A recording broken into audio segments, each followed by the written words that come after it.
Thank you.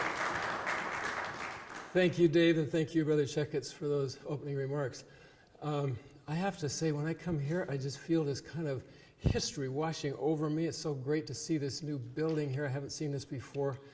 But I always feel the history of this place. And President McKay creating this place, this is a magnificent place, particularly to reach all these young people of different cultures. I love this place. My first mission was in Tahiti. So I've got kind of this Polynesian blood running through me, and I see these flowers and the trees and everything, and it just brings back all kinds of great memories. I wonder if to begin with, could we all stand up just for a second? While you're standing up, could you move closer in to each other so that we're all, because it's really, when you're standing up, it's really easy to move. And I know that all of you are going to move because I'm asking you kindly. And you're all going to move closer so that you're next to somebody. I don't want anybody sitting kind of alone out there. Okay. This is great. Thank you. Thank you very much. I've also got to say, Dave, how excited I am about the title of your center. I wish it were the title of our center at BYU Provo. Center at BYU Provo is called Center for Teaching and Learning. When we first created that title, CTL, somebody said, well, it's choose the left, because we've got CTR for choose the right. But it puts teaching first. That's our title. Your title's better. So I'm glad. How'd that happen? I'll tell you later. Okay, good. That means that he was really arbitrating for Center for Teaching and Learning, but he got overruled. No, I'm just kidding. It's the way organizations work. I like this title. It puts learning first. And we're going to talk about that today. So, right off the bat, learning is a sacred privilege, an act of wonder. So this quote, you've seen this quote before from President Clark, but I kind of like substituting this word learning in there for it. He who invades the domain of learning must approach it, because learning is about human change. It's about us changing, putting off an old way of thinking or being and taking on a new way of thinking or being. It's not easy. Learning sometimes takes a lot of effort because changing is not simple. He who invades the domain of learning must approach it as Moses came to the burning bush. Moses went to the burning bush to learn. He went there to learn. He stands on holy ground.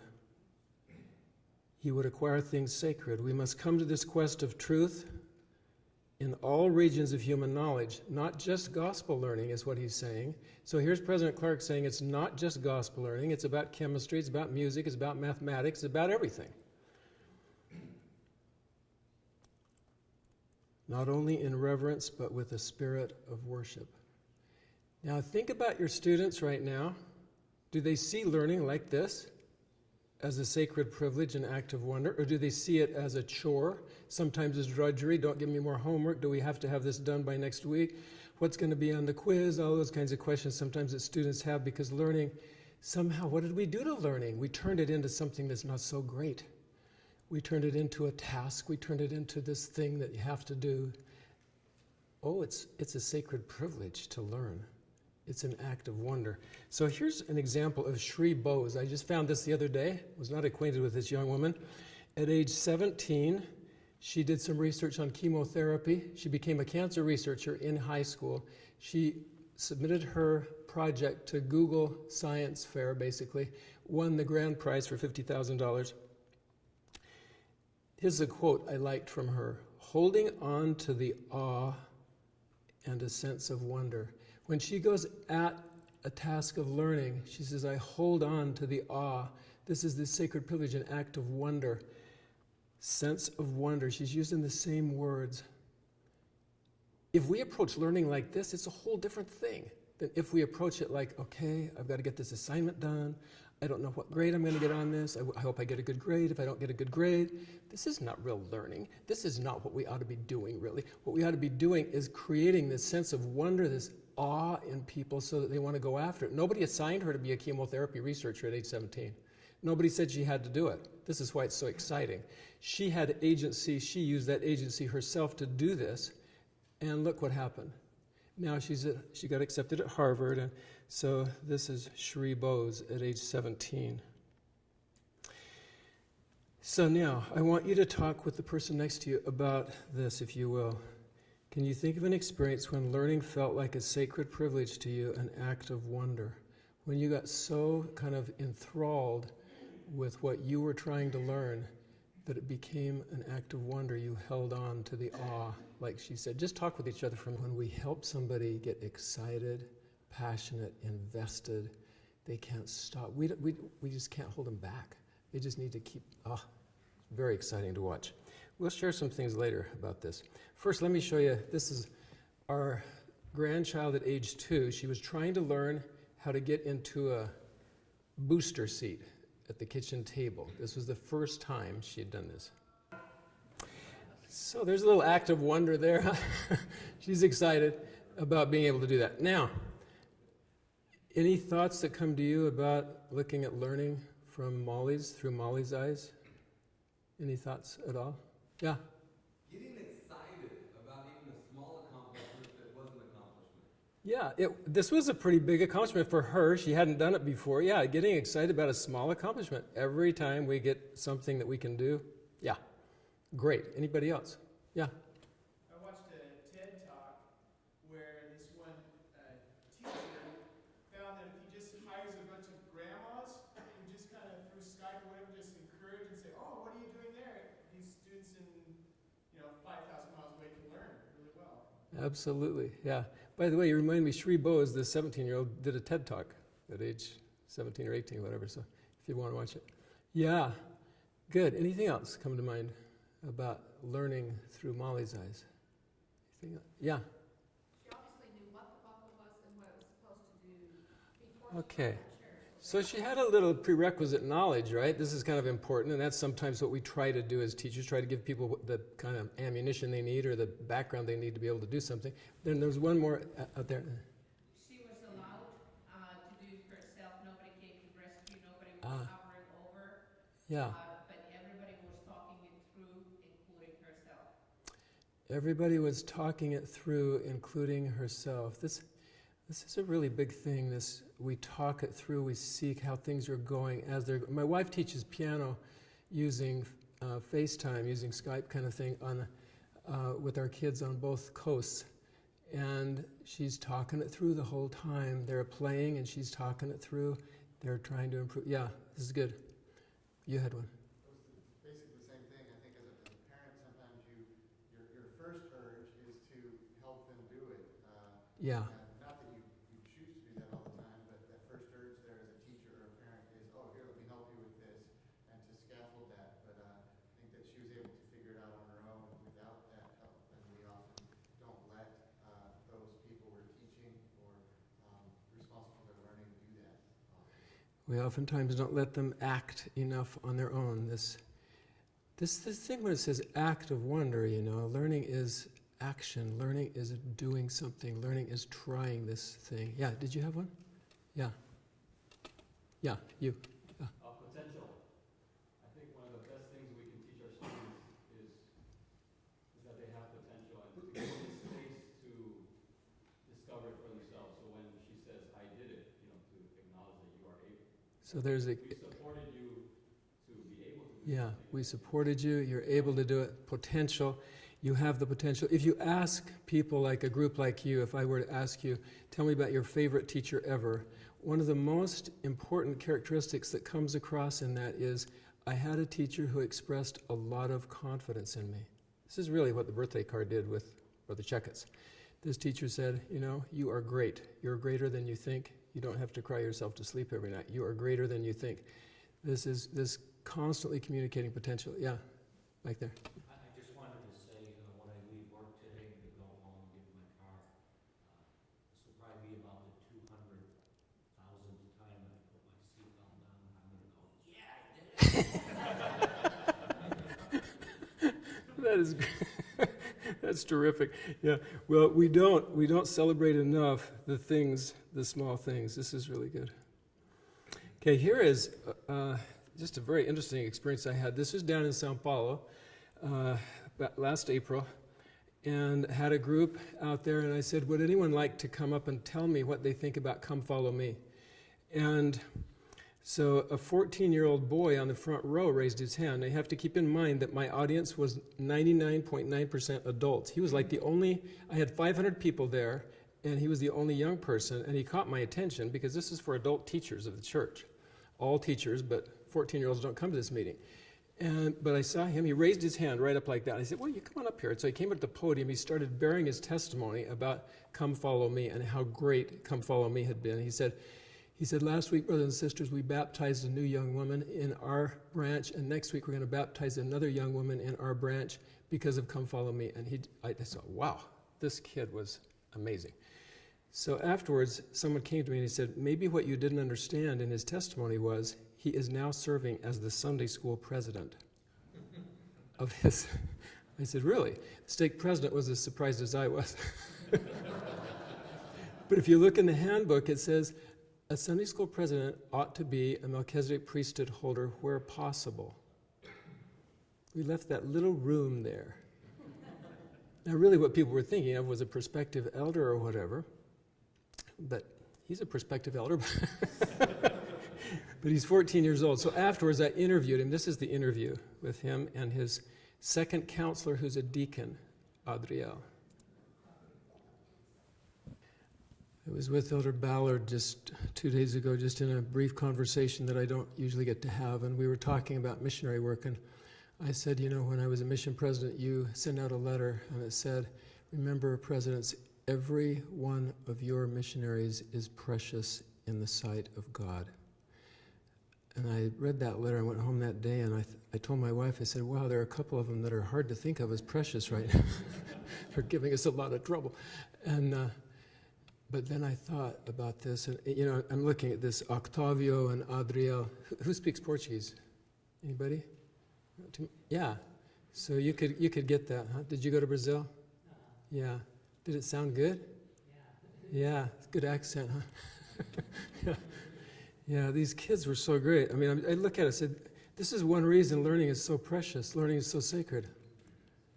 These kids are precious. These people are precious. Adults are precious. It doesn't matter if you're 80 or if you're 15 or 14. That phrase he had in there where he said, there is nothing better than learning the gospel of Jesus Christ together so that we can return again to him. In his testimony. He's 14 years old. Amazing. So, I'll tell you, just before going to Brazil, when I've traveled the countries, I've tried to learn as much as I can of the language.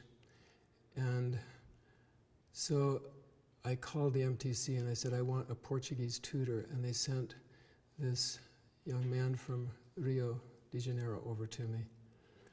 And we worked, but I only had 3 months. I didn't have very long to study. And we worked hard, really hard. And I wanted to get so that I could at least read all the presentation slides and so that I could interact with the people during the training. And this was about 2 weeks before I was to leave. And I was studying and I tried to say something and it didn't come out right. And you have to picture, this was in my office at BYU, and I almost started to cry. I looked over at my tutor and I said, I don't have much time left. I've got to get this, I've got to be better than this. And I've got to be better now. I don't have much more time. And I looked at him though and I said, I can't believe this. I can't believe that I actually am getting that frustrated with myself that I've got tears coming to my eyes. But it showed, in a sense, this whole experience of learning Portuguese was a sacred privilege. I mean, when I got in the country, I could communicate much better than had I not studied. It was a remarkable experience. So we each have these moments when we give everything we can give, and then the Lord has to somehow step in and magnify and help us. This is a switch of the gears. This is Sage Kotsenburg. Anybody see him do the snowboarding? Got the gold medal in snowboarding. He's a local. So he takes off, and you can see him do his little first landing very easily. Goes over the next hill. Whoa, now he's getting a little fancy here. Yeah. And then he does this. Keep watching, watching. Lands it well. Gets the gold medal. They're interviewing him after, and he says, you know, that's the first time in my life that I have tried that trick. Now think about this for just a moment. The gold medal's on the line. He is as well practiced a snowboarder as anywhere in the world, and he tries something new the very trial in the Olympics. That's when he starts to experiment with a new move. Now, I think you have to kind of keep in mind he didn't do something that was completely out of the realm of possibility. He did something that he thought he could do. It's like Molly, I think I can do this. At one point, when she said, this is kind of hard, and then people say, yeah, it is kind of hard. And then at one point she says, no, it's not really hard. And that's right when she does it. You know, it's right when she gets it. This is a little bit like him. He has this confidence that he probably can do this, but he's never actually tried it before. He hasn't practiced it. This is trying something new. And I think to myself, am I willing to do that? Am I willing to get out there and really reach and try something new more often? Or am I afraid to try? Anyway, Sage Kotsenburg. So, can we all learn new tricks? Is it really possible? This is Hal Lasko. I learned about this fellow. He's 98 years old. When he retired at about age 70, his son gave him a program, Microsoft Paint. So, Dad, you might like this. He used to do graphic work, lettering. He was kind of a letterer. He wasn't a painter, he was a letterer. But he always wanted to be a painter. He had never done that. He used to do little lettering stuff on cards, like Hallmark cards. And so his son gave him this, and he went to town. So he starts to paint. So this is one of his paintings. He has a site now. You can go and buy one of his paintings for $800. He's 98 years old. And so he just kept learning. They interview him, and they say, how often do you think about your painting? He said, I think about it all day long. He said, it just kind of keeps me going. And I think, how can I do this, and how can I do that? How can I make this better? How can I get this color better? He's learning something new. He's trying something new all the time. So we've got Molly at age 2. We've got Shri Bozi at 17 years old. We've got 14-year-old and 12-year-old in Sao Paulo, the only Sunday school president who's age 14, I think, in the entire world. You know, learning something new. We've got Sage Kotsenburg at age 20. It doesn't matter how old we are. It doesn't matter what our background is. We can all learn new things. So I am not a neuroscientist, but if you look at neuroscience the last decade particularly, this is one of the findings that is irrefutable. And when I say this is irrefutable, what this means, what it says is there is no doubt you can acquire new abilities and continuously improve them as an adult learner at any age. Now, is it true that sometimes, maybe at age 98, certain things get a little bit harder to do? Yeah, it is. But it takes a little longer. But is the brain still plastic? That's the question, because learning requires new connections up there in our brains. We've got to have those synapses fire. We've got to have those things connect. We've got to have new neural pathways kind of dug in our brains, these little ruts in our brains. You know, the brain's all these little ruts. We've got to have new pathways dug in there. Can we do it at all ages? The answer is absolutely yes. So, old dogs can learn new tricks.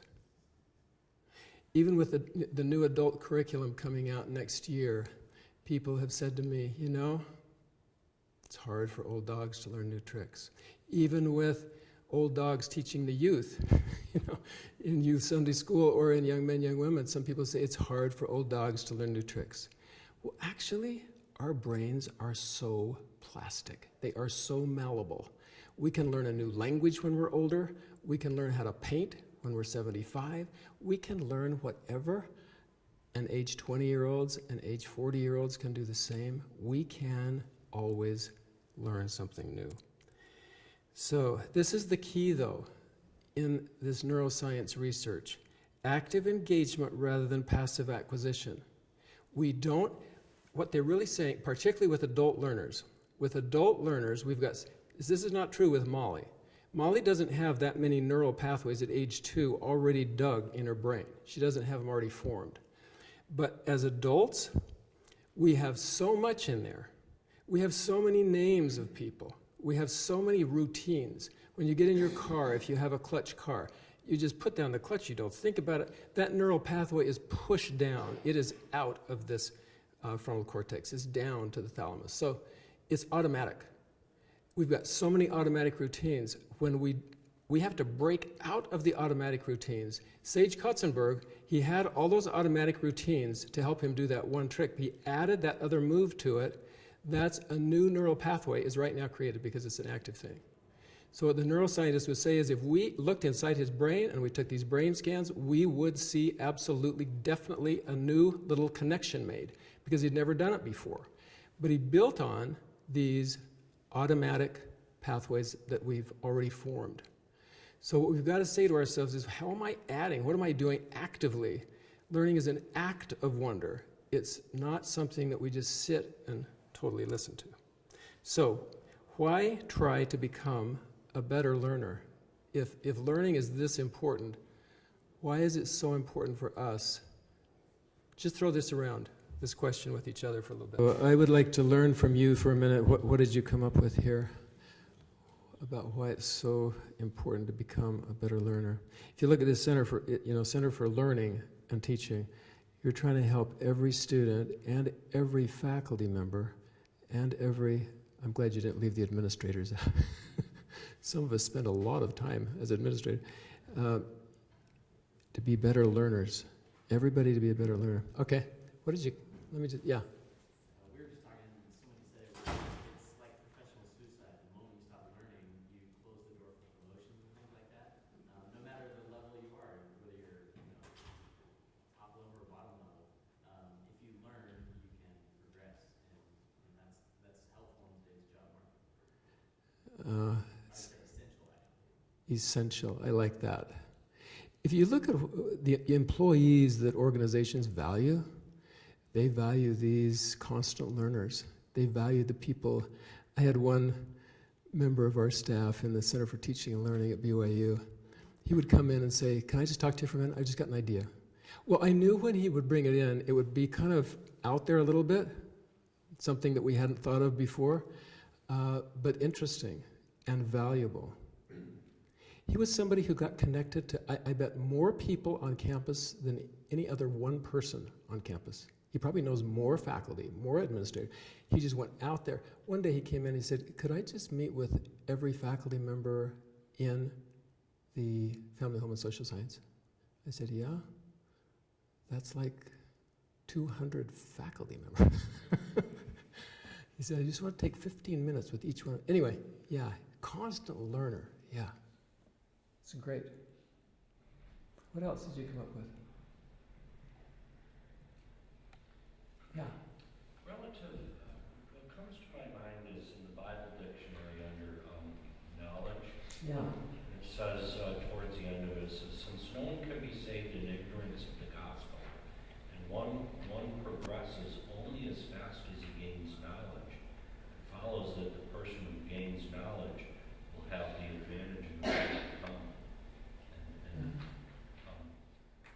Better we can learn, the more knowledge we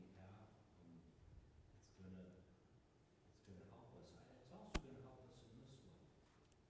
But as we know, it's also gonna help us in the hereafter. Yeah. one vice president that always left an impression on me. He said, our greatest enemy is ignorance. You look at how many people are dying right now.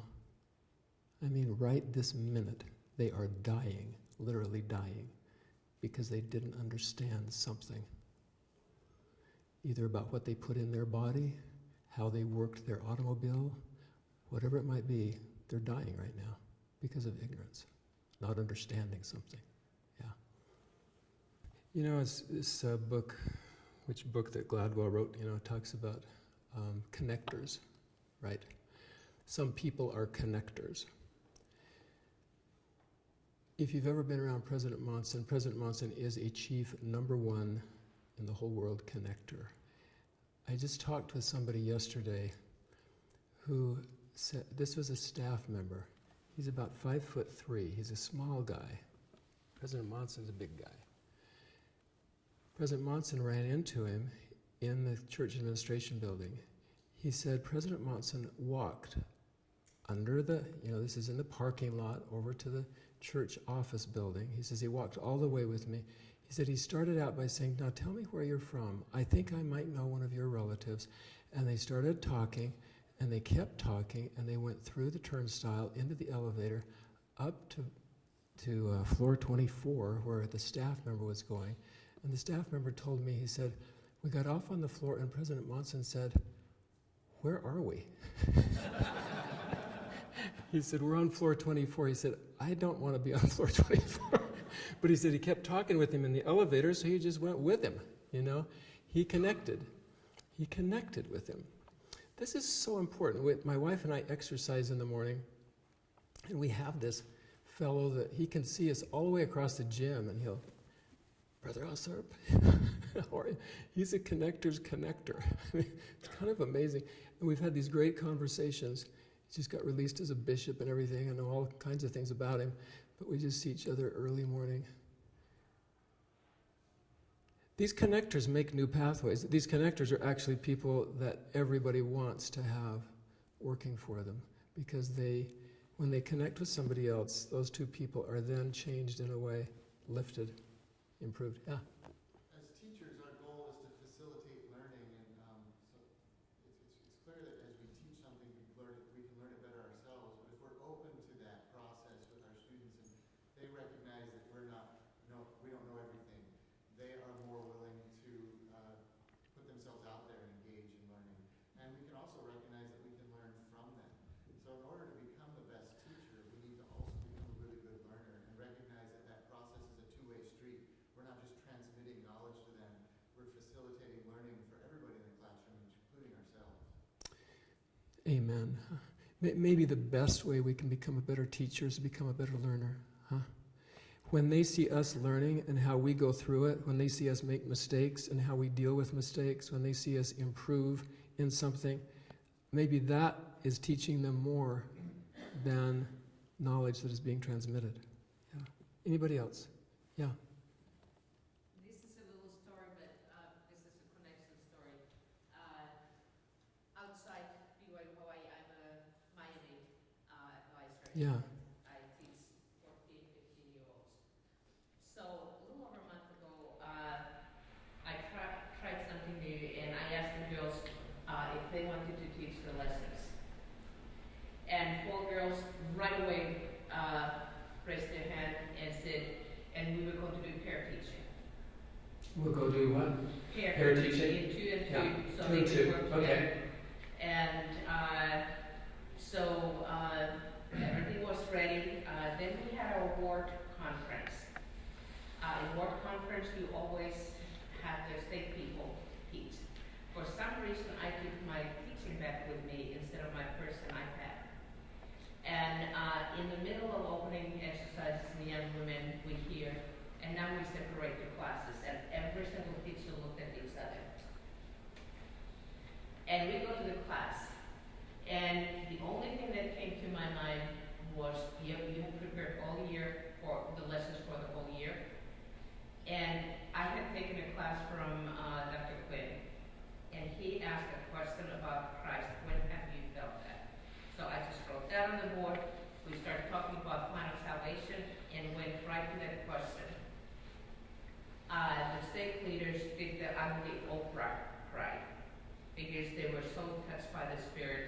what the girls said. Next week, this girls start to teach. I have never in my life seen teaching like that. People said, well, they look like mini Helenas. I said, no. They are better. They have activities I would have never considered. I have never in my life taken speakerphones to my classroom. I have never done all these activities. Yes, there were certain things that I do that they replicated, but they went way beyond what I could have ever done. And that went 2 weeks in a row. Unbelievable. And I realized, that has changed my life forever. I need to learn more from these young kids. Thank you so much. That will it ties in so much to what we're talking about, and will also to what Lee's going to talk about when he does come follow me. Thank you so much. Nothing quite as exciting as seeing young people kind of go beyond themselves and do better than ever before. So, this is a quote from President Monson that I wish every member of the church could put on his or her refrigerator. The calling of lecturer does not exist in the church. A lecturer imparts knowledge, but a teacher invites class members to learn in part by teaching one another, which is what you just described. A very simple quote here, but probably violated dramatically every Sunday, because we think that teaching is just talking and that learning is just listening. We got to change.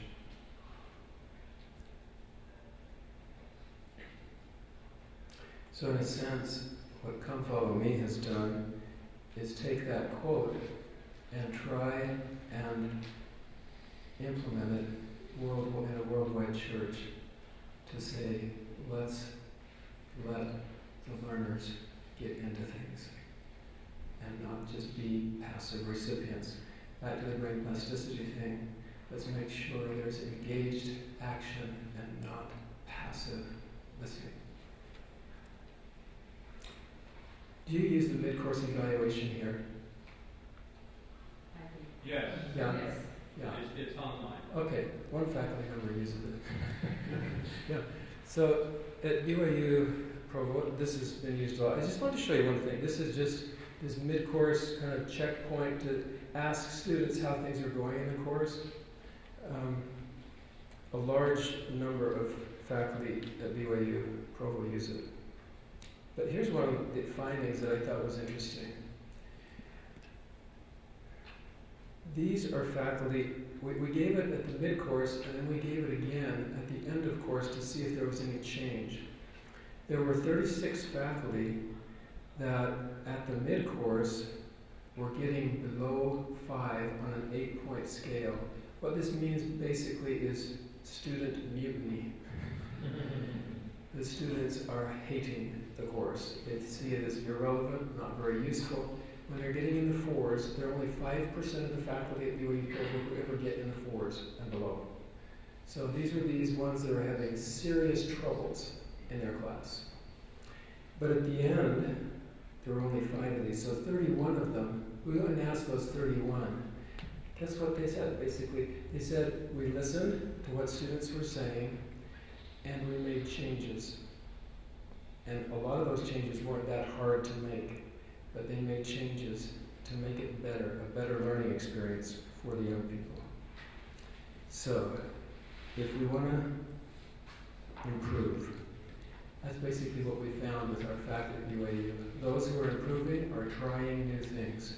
They are doing things they have not done before in their class, and experimenting, and letting students know they're experimenting. Sometimes it may not work, sometimes it does.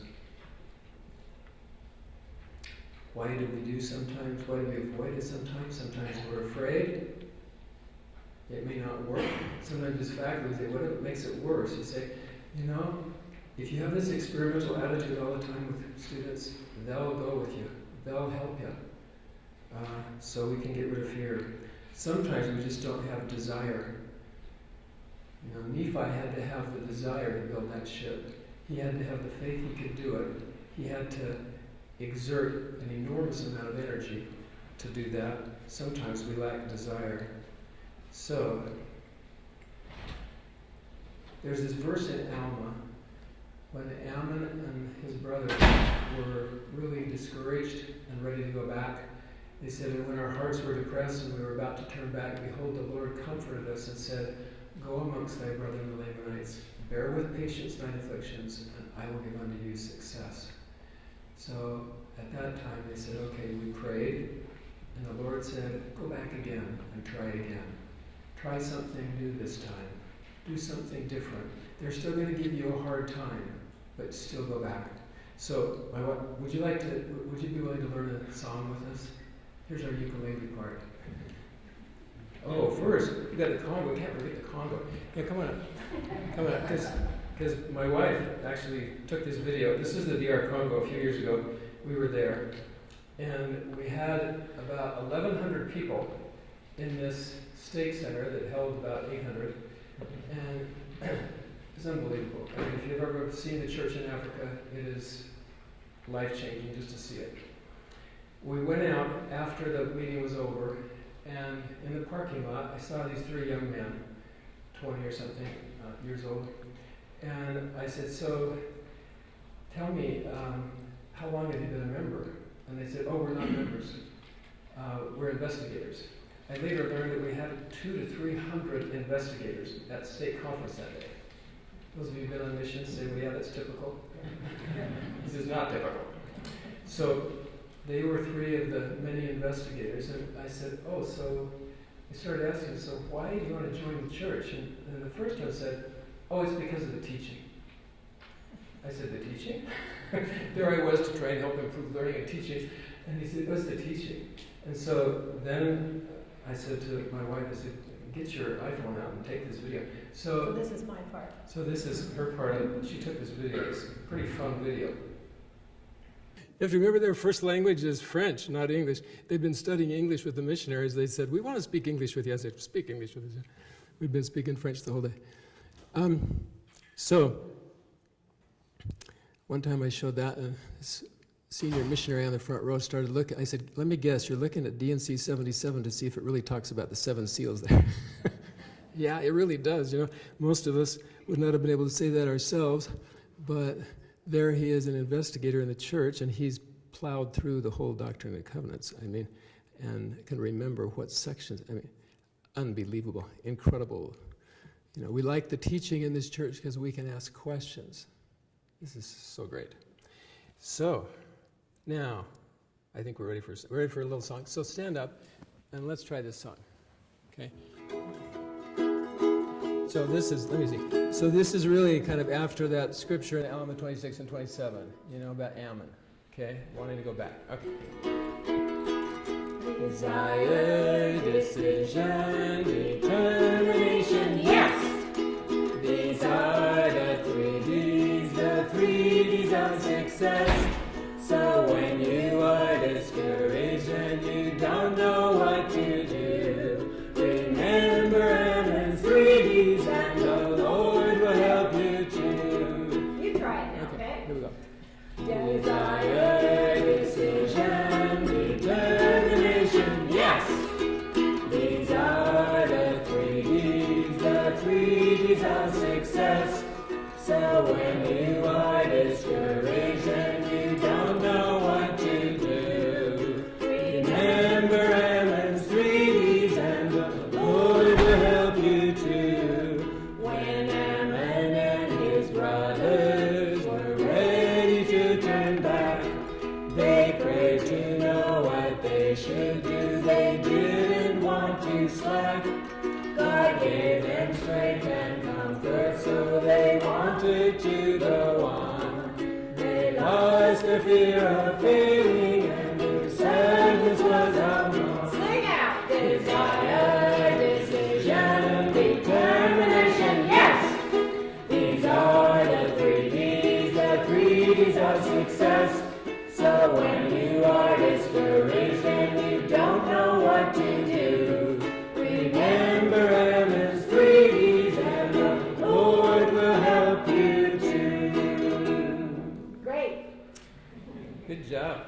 Thank you. So,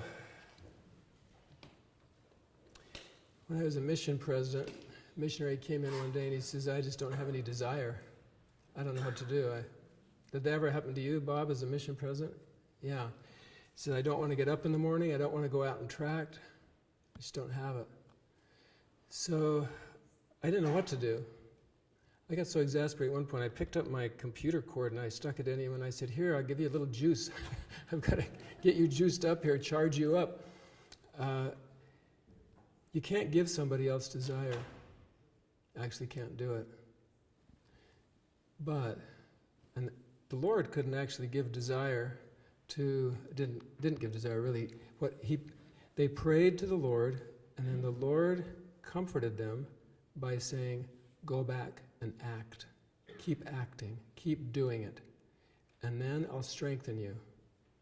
The Lord didn't break the bands for Nephi when he said, what do I do with these bands? I'll strengthen you so you can break the bands. You go back and preach the gospel. I'll strengthen you so you can do it. Then, once they had success, what happened to their desire? What happens to desire right after you have success? It goes back to Molly. It goes up, right? It just naturally goes up. Desire increases because now you know you can do it. You've got eagerness to do it more and to do more and to do more. So we make a decision, we use our agency, we get the help of the Lord, we become determined like Ammon did and his brothers, and then we have success. And then desire increases to do more and more and more. So this title, Becoming the Best Teacher in You Again and Again, that's how it happens. We have a little success, and it leads to another one, and we have more desire to do better. So my prayer is that we can all do this as we look at our own learning and our own teaching. These are the questions, if we could, you can do whatever you want to during these breakouts, but these are two questions you could talk about if you'd like to. What are we doing? In other words, what am I doing right now to become a better learner? What am I doing to become a better teacher? What exact things am I doing to become better at those two things? Because if we're not trying something new, we're probably not going to become better. That's kind of my message to you today. I bear witness the Lord will help us just as he did Ammon and his brothers. In the name of Jesus Christ, amen. Now, Dave, thank you.